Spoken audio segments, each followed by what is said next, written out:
साथियों, जेके शिक्षा चैनल में आपका एक बार फिर से हार्दिक स्वागत और अभिनंदन है। आज हम रीट के महत्वपूर्ण टॉपिक और सभी प्रतियोगिताओं में पूछे जाने वाला एक महत्वपूर्ण टॉपिक राष्ट्रीय आय अध्ययन करेंगे। तो प्लीज़ अगर आप चैनल पर नए हो तो प्लीज़ चैनल को लाइक शेयर सब्सक्राइब जरूर करें और इसे अधिक से अधिक ग्रुपों में शेयर ज़रूर करें। तो चलिए शुरुआत करते हैं राष्ट्रीय आय की। देखिए, सबसे पहले राष्ट्रीय आय क्या होती है उसे पढ़ने से पहले हम राष्ट्र क्या होता है यह पढ़ेंगे कि राष्ट्र से क्या अभिप्राय है। यानी कि एक निश्चित भौगोलिक क्षेत्र जहाँ जहाँ जो भी लोग या जो भी मनुष्य निवास करते हैं वह वहाँ के नागरिक कहलाते हैं। नागरिक कब कहलाते हैं? जब उनको कानूनी और संवैधानिक अधिकार प्राप्त होते हैं तो वह नागरिक कहलाते हैं। दूसरी बात, और एक निश्चित भौगोलिक क्षेत्र होता है जहाँ की लोगों को, वहाँ के नागरिकों को जो राइट्स मिले हुए होते हैं, कुछ अधिकार मिले होते हैं जैसे संवैधानिक अधिकार और कानूनी अधिकार, तो उन्हीं को हम राष्ट्र कहते हैं। तो वह क्षेत्र एक राष्ट्र कहलाता है। जैसे हमारा भारत एक राष्ट्र है क्योंकि यहाँ रहने वाले हर नागरिक को कुछ संवैधानिक अधिकार दिए गए, कुछ कानूनी अधिकार दिए गए, तो इस प्रकार भारत हमारा राष्ट्र हुआ। तो अब हम देखते हैं कि उस राष्ट्र की इनकम यानी कि नेशनल इनकम को कैसे ज्ञात करते हैं, यही आज हम इस वीडियो में अध्ययन करेंगे। तो प्लीज़ बने रहिए हमारे साथ और वीडियो को अधिक से अधिक शेयर ज़रूर करें। देखिए, राष्ट्रीय आय, सबसे पहले राष्ट्रीय आय क्या होती है? तो राष्ट्रीय आय देश में उत्पादित वस्तुओं या सेवाओं का अंतिम मूल्य, यानी कि जो देश में जितने भी उत्पादन हो रहा है या जो भी सेवाएं हैं उसका अंतिम मूल्य के द्वारा हम राष्ट्रीय आय की गणना कर सकते हैं। या हम कह सकते हैं कि राष्ट्र के नागरिक की आय अप्रत्यक्ष रूप से जो है नागरिकों की आय वह भी राष्ट्रीय आय का एक हिस्सा हो सकती है। और मूलभूत रूप से राष्ट्रीय आय राष्ट्र के नागरिक की आय कहलाती हैं। तो इस प्रकार जो यह तो रही हमारी कि राष्ट्रीय आय किसे कहते हैं, कि वो हमने पढ़ा कि देश में उत्पादित वस्तुओं सेवा का मूल्य या नागरिकों की अप्रत्यक्ष रूप से आय मूलभूत रूप से राष्ट्रीय आय राष्ट्र के नागरिकों की आय होती हैं। तो ये हमारी कुछ राष्ट्रीय आय के बारे में जो कि कुछ मूलभूत जो परिभाषाएं थी वह है। और हम पढ़ेंगे कि राष्ट्रीय आय को मापने की विधियाँ। तो यहाँ हम पढ़ेंगे राष्ट्रीय आय को मापने की विधियाँ कौन कौन सी है, कि इसकी प्रमुख 3 विधियाँ प्रमुख हैं जो हम इसके द्वारा नेशनल इनकम को कैलकुलेट कर सकते हैं। जैसे आय विधि, पहली विधि आय विधि, दूसरी व्यय विधि या उत्पाद विधि, तीसरी विधि है उत्पाद विधि। इनकम मेथड, एक्सपेंचर मेथड और वैल्यू एडेड मेथड। देखिए, हम एक व्यवहारिक एग्जाम्पल के जरिए इसको समझते हैं, बहुत ही आसान भाषा में, क्योंकि आय विधि के द्वारा ही हम राष्ट्रीय आय की गणना कर सकते हैं या व्यय विधि के द्वारा ही राष्ट्र की गणना की जा सकती है या उत्पाद विधि या मूल्यवर्धित, तीनों विधियों के द्वारा हम जो है राष्ट्र की आय की गणना कर सकते हैं। परीक्षा में क्वेश्चन यही पूछता है कि निम्न में से कौन सी विधि राष्ट्रीय आय की नहीं है। तो यहाँ 3 विधियाँ दी जाती है और एक अन्य विधि दी जाती है। तो हमें यही इन प्रमुख विधियाँ याद रखनी है कि आय विधि, व्यय विधि और उत्पाद विधि या मूल्यवर्धित विधि।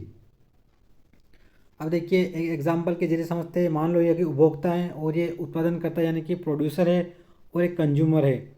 मान लो कि उपभोक्ता है जो वह उपभोक्ता यहाँ से कुछ प्रोडक्शन यानी उत्पादन करता से यहाँ आके श्रम करता है, यानी कि यहाँ मजदूरी करता है। बदले में जो उत्पादन करता इसे अपनी मजदूरी देंगे, यानी कि मान लो यह श्रम करेगा, बदले में इनको मिलेगी मजदूरी। मान लो इनको 100 रुपये मजदूरी मिली, श्रम के बदले मजदूरी मिली, तो 100 रुपये इनकी क्या हो गई है, इस उपभोक्ता की आय हो गई है। अब ये वापस इसको सामान चाहिए या इनको किसी ज़रूरत है किसी वस्तु की, तो वापस ये 100 रुपये यहाँ खर्च कर देगा, तो ये हो गया इसका व्यय। और वापस ये 100 रुपये का प्रोडक्ट वापस इस प्रकार वापस खरीदेगा, तो इस प्रकार ये तो उसका हो गया प्रोडक्ट, कि इस कंपनी ने इसको प्रोडक्ट बेचा, 100 रुपये का प्रोडक्ट हो गया, 100 रुपये इसकी व्यय होगी और 100 रुपये इसकी इनकम होगी। यानी कि कह सकते हैं हम कि किसी भी राष्ट्र की गणना हम आय विधि, व्यय विधि, उत्पाद विधि द्वारा निकाल सकते हैं। यही इसका बेसिक फंडा है। जैसे इसके द्वारा देख सकते हैं अपन, ये जो कंज्यूमर उपभोक्ता है वह यहाँ उत्पादन करता है कि यहाँ श्रम करता है, बदले में इसको आय होती है 100 रुपये, मान लो इसको आय हुई, वापस ये 100 रुपये ज़रूरत पड़ने पर इसको व्यय कर देगा, बदले में यहाँ से उत्पादन मिलेगा, यानी कि इससे जो चाही गई वस्तु मिलेगी 100 रुपये के बदले में। तो यानी कि हम कह सकते हैं कि आय, इसने सबसे पहले इसको आय हुई, फिर इसने व्यय किया, फिर वापस उसको उत्पादन हुआ या उसको वस्तु मिली। तो इस प्रकार हम कह सकते हैं कि तीनों विधियों द्वारा हम राष्ट्रीय आय की गणना कर सकते हैं, यही इसमें दर्शाया गया है। और यह एक व्यवहारिक तौर पर हमें यह समझना बस, इसके बाद हम बिल्कुल एक व्यवहारिक या हम एक इजी वे में जान पाएंगे कि किस प्रकार राष्ट्रीय आय की गणना की जा सकती है।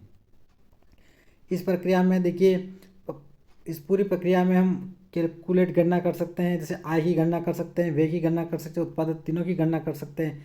इसी कारण यह राष्ट्रीय आय निकालने की एक महत्वपूर्ण विधि होती है। देखिए अब ये हम मान लो हमने यहाँ बचत, यहाँ हमने आय 100 रुपये और व्यय भी 100 रुपये किया था, तो आय बराबर व्यय बराबर उत्पादन, यानी तीनों विधि बराबर होगी, क्योंकि हमने आय भी 100 रुपये मानी थी तो व्यय भी 100 रुपये माना था और उत्पादन भी इसको 100 रुपये का मिला। तो इस प्रकार तीनों में से किसी एक विधि या एक राशि का पता होने पर हम राष्ट्रीय आय निकाल सकते हैं। अब हम देखते हैं कि आय कैसे निकालते हैं। आय विधि, सबसे पहले है आय विधि। किस प्रकार हम आय विधि निकालते हैं, तो आय विधि को निकालने की आय जब हम निकालते हैं तो उसमें क्या क्या हमें शामिल करना पड़ता है। तो देखिए, जैसे कर्मचारियों को दिए जाने वाली क्षतिपूर्ति, यह हमें प्रमुख रूप से आय में जो है वह गणना करते समय हमें यह इसको इंक्लूड करना होता है। जैसे वेतन भत्ते, कोई अन्य भुगतान, बोनस, नियोक्ता का सामाजिक सुरक्षा में योगदान कितना रहा है, यानी सामाजिक कल्याण में वह कितना भागीदारी बना रहा है, दे रहा है, या सेवानिवृत्त पेंशन, और इसके साथ किराया एवं रॉयल्टी, लाभ और ब्याज, कंपनी को कितना लाभ हुआ, कितना ब्याज उसने दिया है, और मिश्रित आय या खुद की इनकम कितनी है, खुद की मिश्रित आय कितनी है, खुद से नियुक्ति यानी कि शॉपकीपर या दुकानदार आदि की स्वयं की आय कितनी है। इन सभी बिंदुओं को कैलकुलेट करके हम राष्ट्रीय आय की गणना निकाल सकते हैं, यानी कि आय विधि के द्वारा, आय विधि में प्रमुख रूप से हम इनको कैलकुलेट करके जो है वह आय विधि के द्वारा राष्ट्रीय आय निकाल सकते हैं। एक बार वापस, जैसे कि कर्मचारियों को दी जाने वाली क्षतिपूर्ति फर्स्ट हो गया, जिसमें कि वेतन भत्ते आ गए, कोई अन्य भुगतान हो गया, बोनस वगैरह हो गया, और सामाजिक सुरक्षा में योगदान कितना है, सेवानिवृत्त पेंशन कितनी दी जा रही है, या कंपनी का किराया एवं रॉयल्टी कितना है, उसको कितना लाभ हुआ है, कितना ब्याज हुआ है, और कितना मिश्रित आय हो रहा है, यानी कि स्वयं भी अगर कोई इनकम का सोर्स अगर वह उत्पादन कर रही है तो स्वयं से भी कितना उसको उत्पादन हो रहा है, इनकम हो रही है। इन सभी बिंदुओं को हम कैलकुलेट करके राष्ट्रीय आय की गणना की जा सकती है आय विधि के द्वारा। तो ये तो हो गई हमारी आय विधि। नेक्स्ट हम पढ़ते हैं व्यय विधि। आगे चलते हैं हम व्यय विधि।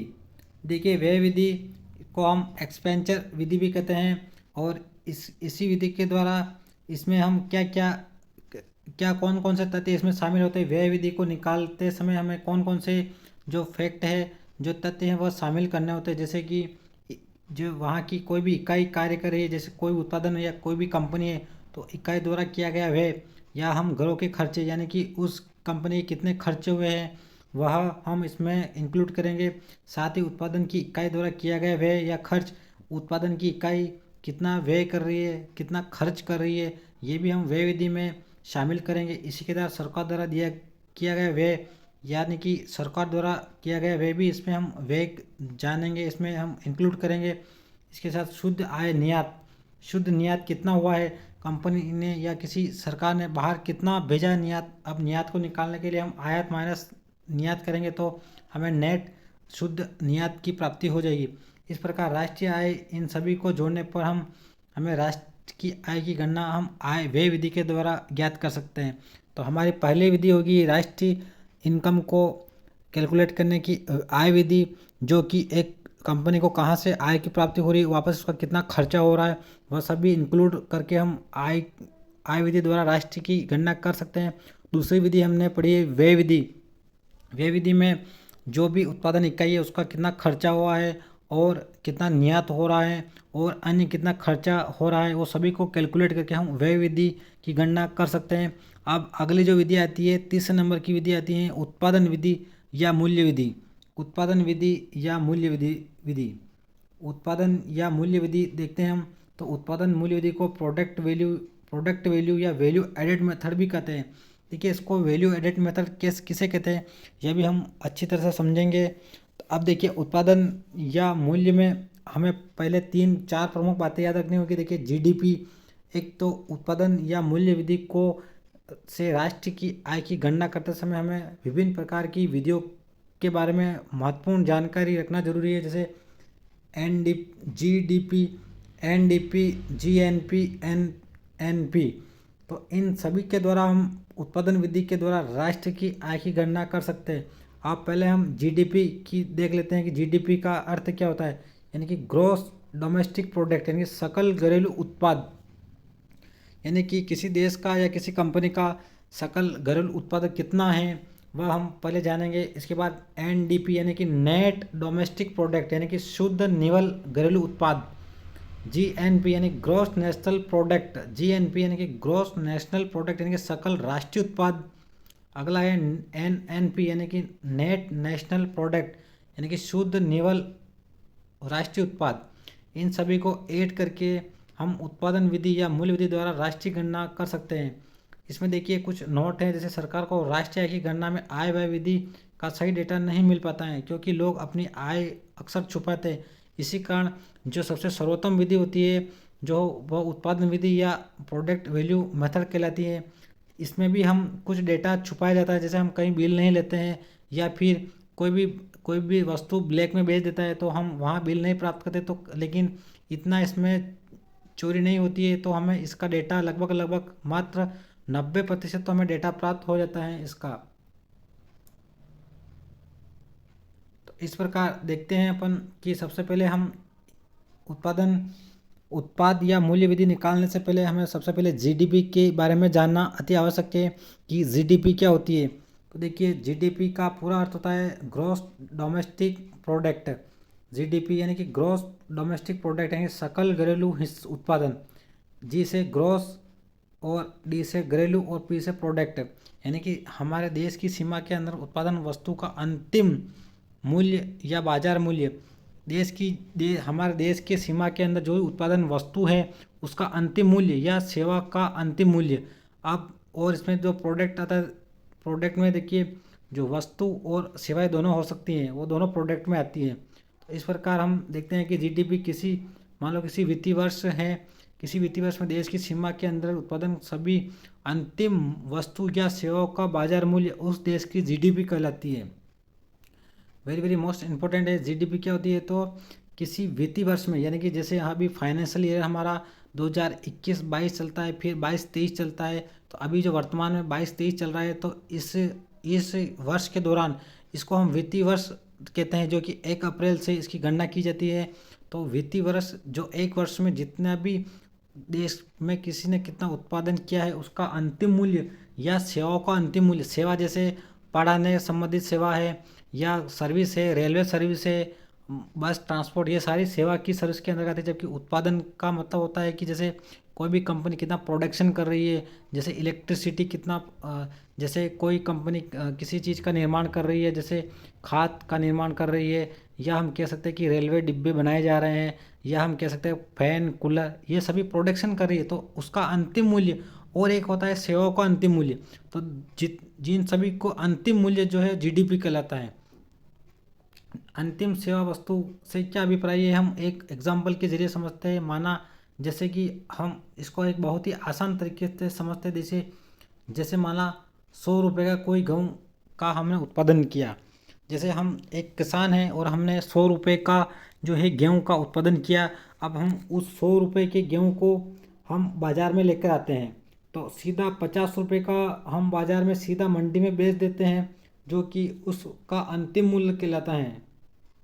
देखिए, तो मान लो 100 रुपये का गेहूँ में हमने 50 रुपये मंडी में बेच दिए, और मंडी से डायरेक्ट वह खाने के अंदर या खाद्यान्न के रूप में इस्तेमाल होता है। तो ये तो हो गया इसका अंतिम वस्तु या अंतिम मूल्य हो गया, क्योंकि उसके बाद में उसका कहीं पर भी आगे जो गेहूँ है वो बिकेगा नहीं, क्योंकि वह खाने में काम आएंगे डायरेक्टली।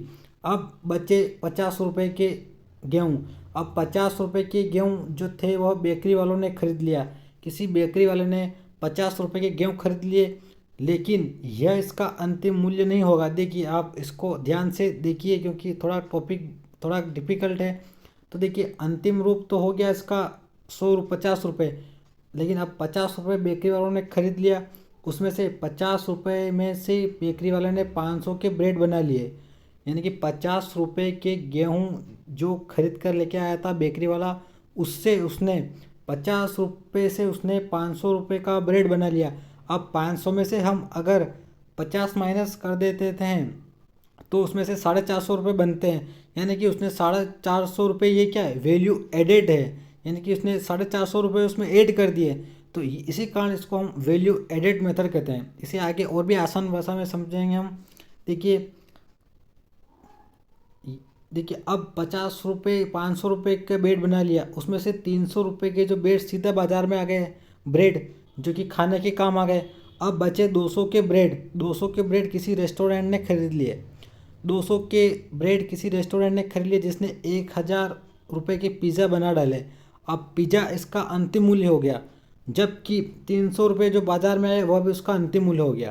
तो इस प्रकार हम जीडीपी निकालते हैं किसी देश की। देखिए ये यहाँ हम जीडीपी, जैसे 50 रुपये के गेहूँ मंडी में आए डायरेक्टली जो खाने के काम आ गए, ठीक। उसके बाद में 50 रुपये के 500 के ब्रेड किसी ने खरीद लिए, किसी बेकरी ने वालों ने खरीदे। उसमें से 300 रुपये के उसने ब्रेड डायरेक्ट बाज़ार में मार्केट में आए और 1000 के पिज़्ज़ा बनाए। तो इस प्रकार 1350 रुपये इसकी जीडीपी निकल के आ गई। तो इस प्रकार यह जीडीपी कहलाती है। इस प्रकार हम किसी जीडीपी को ऐड करते हैं। देखिए दोहरी गणना से बचने के लिए हम अंतिम उत्पाद को जोड़ा जाता है। दोहरी गणना नहीं बचने के लिए हम उसके अंतिम रूप को जोड़ते हैं। जैसे कि हमने ऊपर पढ़ा था कि जैसे अंतिम रूप, यानी कि जैसे आप देख पा रहे हैं कि यहाँ हमने 200 रुपये रेस्टोरेंट वाले अगर हम जोड़ देते तो हमारी जीडीपी निकल के नहीं आती। इसी के बचने के लिए हम उसका अंतिम रूप यानी कि 1000 रुपये हमने लिए। तो अंतिम मूल्य इसको कहते हैं अंतिम मूल्य। 1000 रुपये, 300 रुपये, तो ये हमारे अंतिम मूल्य हुए। नेक्स्ट हम पढ़ते हैं। आई होप कि आशा करता हूँ दोस्तों आपको समझ आ रहा होगा। दोस्तों इसको 1 या 2 बार पढ़ेंगे तो आप आसानी से समझ जाएंगे। अब देखिए हमने वैल्यू एडेड मेथड क्यों कहते हैं, उत्पादन विधि को वैल्यू एडेड मेथड क्यों कहते हैं, क्योंकि देखिए इसने 50 रुपये के गेहूँ खरीदे थे, उसमें से 500 रुपये के ब्रेड बना दिए, तो इसमें से 450 रुपये इसने क्या कर दिए कि ऐड कर दिए उसमें। तो इसी कारण इसको मूल्यवर्धन विधि या वैल्यू एडेड मेथड कहते हैं। उसी प्रकार देखिए 200 रुपये के बेकरी वाले ने, देखिए ऊपर हमने बेकरी वाले ने 50 रुपये के गेहूँ खरीदे थे, उसमें से उसने 500 रुपये के ब्रेड बना दिए। 500 रुपये के ब्रेड बनाने में से उसने 300 रुपये के तो ब्रेड बाज़ार में बेच दिए और 200 रुपये के ब्रेड से उसने पिज़्ज़ा बना लिए। अब 200 ब्रेड से उसने पिज़्ज़ा बनाया तो 1000 रुपये के पिज़्ज़े बनाए उसने। तो इस प्रकार 800 रुपये उसमें ऐड हो गए। इसी कारण इसको हम मूल्य वर्धन विधि या वैल्यू एडेड मेथड कहते हैं, और इसी को हम उत्पादन विधि या वैल्यू एडेड मेथड कहते हैं। तो अब हम देखिए नेक्स्ट जो पढ़ते हैं हम कि घरेलू सीमा क्या होती है। यानी कि हमने अभी पढ़ा कि जीडीपी जो होती है घरेलू सीमा के भीतर अंतिम वस्तु या जो उत्पादन वस्तु का अंतिम मूल्य ही उसकी जीडीपी कहलाती है। अब घरेलू सीमा क्या होती है, जैसे कि मान लो ये इंडिया है हमारा। अब इंडिया के अंदर, देश के अंदर जहाँ उत्पादन हो रहा है वह उसका जितना भी उत्पादन हो रहा है, जितना भी कृषि के विभाग में देखो या अन्य उद्योग जो भी उत्पादन कर रहे हैं, उसका अंतिम मूल्य इस देश की सीमा के अंदर होना चाहिए। लेकिन उसमें कुछ ऐसे भी कुछ हैं जो हम ऐड कर सकते हैं, जैसे जीडीपी बढ़ाने के हेतु उत्पादन अधिक से अधिक हो। हाँ ये जरूर आप जान रहे कि उत्पादन जो देश जितना ज़्यादा उत्पादन करेगा उसका जीडीपी उतना ही अधिक होगा। देखिए घरेलू सीमा हम क्या क्या शामिल करते हैं, जैसे किसी देश की भौगोलिक सीमा शामिल होती है। यही जो पूरी है इसी भौगोलिक सीमा के अंतर्गत जो है वह इसकी जीडीपी कहलाती है। और 12 नॉटल मील यानी समुद्री जो जल रेखा वहाँ तक उसकी भौगोलिक सीमा कहलाती है। और दूतावास यानी कि भारत का दूतावास यूएस में अगर भारत का जीडीपी है, जैसे कोई देश हमारे भारत देश के कहीं जैसे राजदूत या दूतावास हम कहीं अलग देशों में हम उनको स्थापित करते हैं ताकि वहाँ से वीज़ा बनाना या किसी का कुछ आना जाना है, इस प्रकार की कोई समस्या है तो वो उस प्रकार जो फॉर्म भरा जाता है या फिर उसका वीज़ा पासवर्ड आदि का जो इनकम होती है वो भी हमारे देश की एक जीडीपी कहलाती है। जैसे सैन्य अड्डे द्वारा जो भी प्रशासन और द्विपक्षीय समझौते, जैसे हम यूएसए का कोई क्षेत्र लीज पर ले लिया, मान लो किसी देश का हमने कोई क्षेत्रफल लीज पे ले लिया और हम उत्पादन कर रहे हैं, तो वह हमारे देश की एक जीडीपी होगी। उसी प्रकार इस प्रकार हम कह सकते हैं कि जो आर्थिक सीमा है वह भौगोलिक सीमा से भी बड़ी होती है। ये आर्थिक सीमा जो है वह भौगोलिक सीमा से भी बड़ी होती है। भौगोलिक सीमा एक देश की क्षेत्र विशेष तक होती है, लेकिन जो आर्थिक सीमा है वो कहीं आगे तक होती है। तो इस प्रकार देखिए जीडीपी को हम ऐसे भी समझ सकते हैं, जीडीपी यानी कि जैसे कभी 7% थी तो कभी माइनस में भी जीडीपी जा सकती है।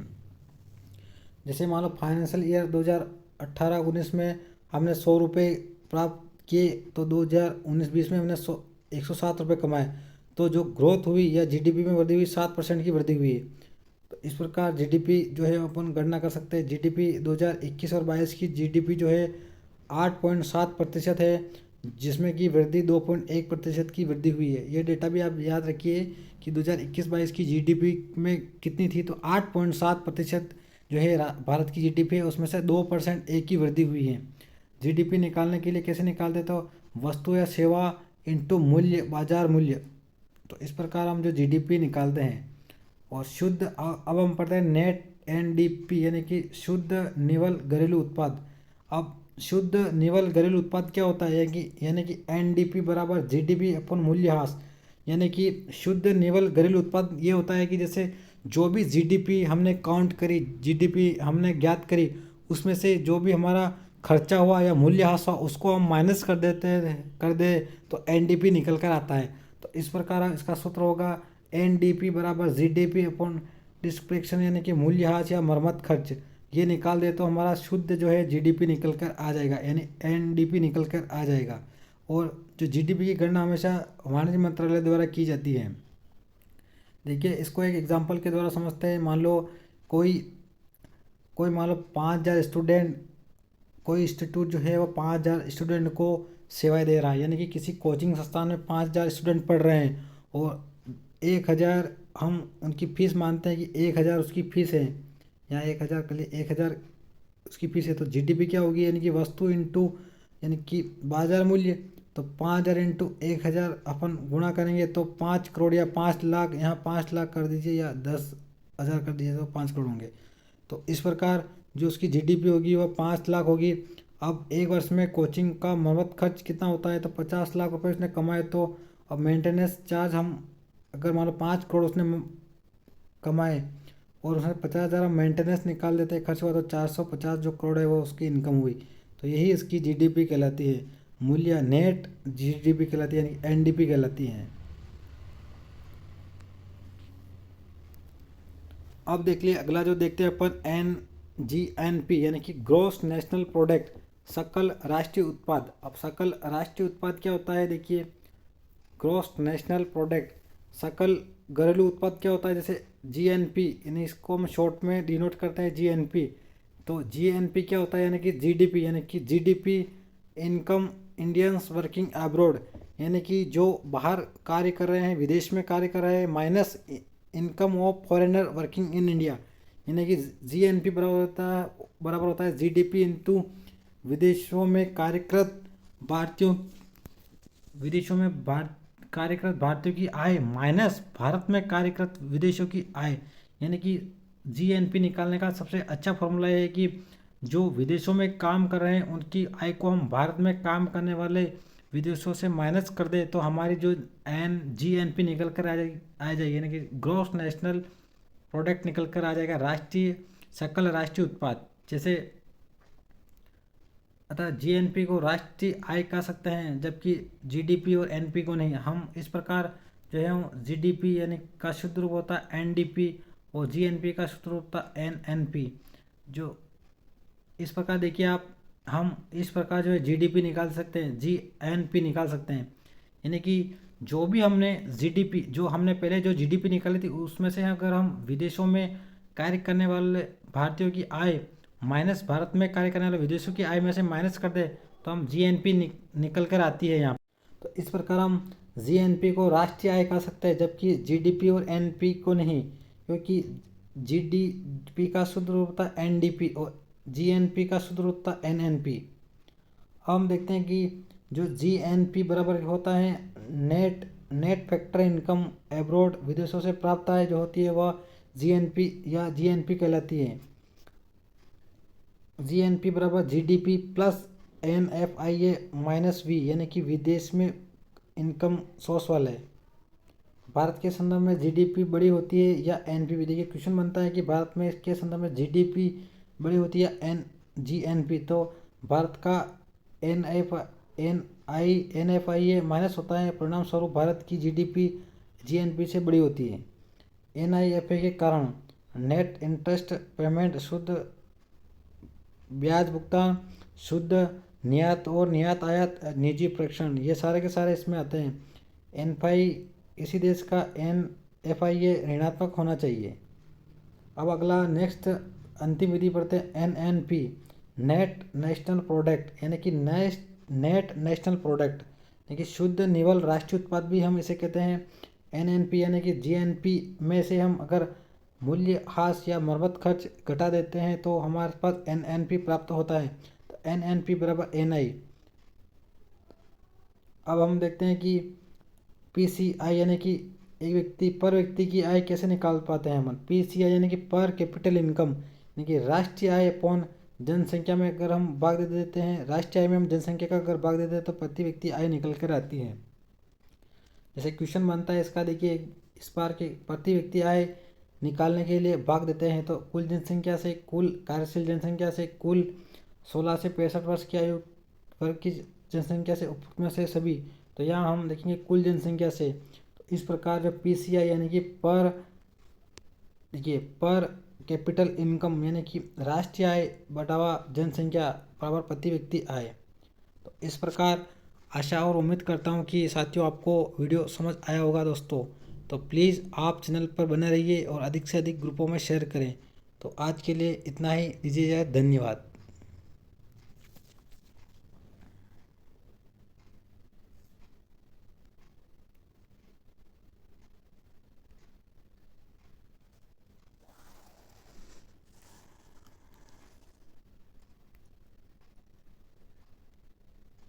साथियों, जेके शिक्षा चैनल में आपका